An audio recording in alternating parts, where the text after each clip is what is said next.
Aucun autre prophète, aucun homme de Dieu, grand soit-il, ne peut te révéler le Père comme Jésus l'a fait. Parce qu'il est l'empreinte de sa gloire.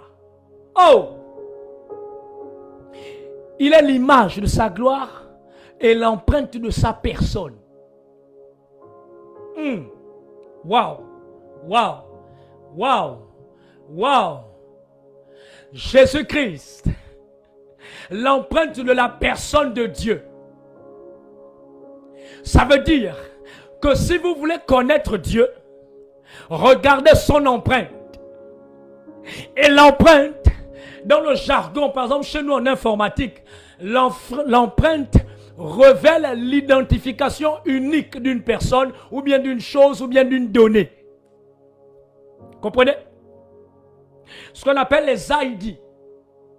Les ID sont des identifiants uniques. Quand vous faites des bases de données, vous allez comprendre ce que c'est le langage des ID.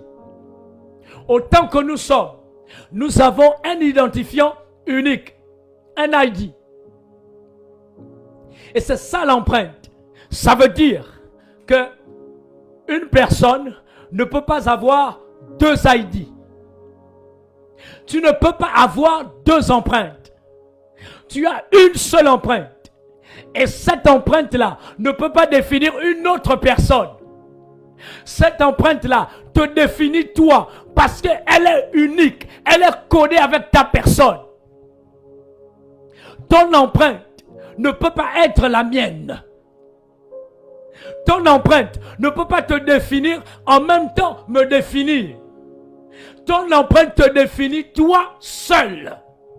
Ça veut dire, Jésus étant l'empreinte de Dieu, il est le seul capable de définir qui est Dieu. Il est le seul capable de nous révéler la personne, le caractère de Dieu le Père. En dehors de Jésus-Christ, tu ne peux pas connaître Dieu. C'est pour cela que tu ne peux pas avoir la révélation de Dieu dans les morceaux de bois. Non, tu ne peux pas avoir la révélation de Dieu dans la philosophie. Tu ne peux pas avoir la révélation de Dieu dans la science. Non. Tu ne peux pas avoir la révélation de Dieu dans l'initiation. Tu ne peux pas. Ce n'est pas en mangeant l'iboga que tu vas avoir la révélation de Dieu. Ce n'est pas en t'inscrivant dans les sciences occultes que tu vas avoir la révélation de Dieu. Le monde soupire, le monde cherche comment rencontrer Dieu, comment entrer en contact avec le divin. Les gens lisent des livres, ils cherchent la connaissance, ils font des jeûnes, des retraites, des privations, ils deviennent des moines, ils vont dans des monastères pour connaître le mystère de la divinité de Dieu. Mais ils ne parviennent pas. Vous savez pourquoi ils ne parviennent pas?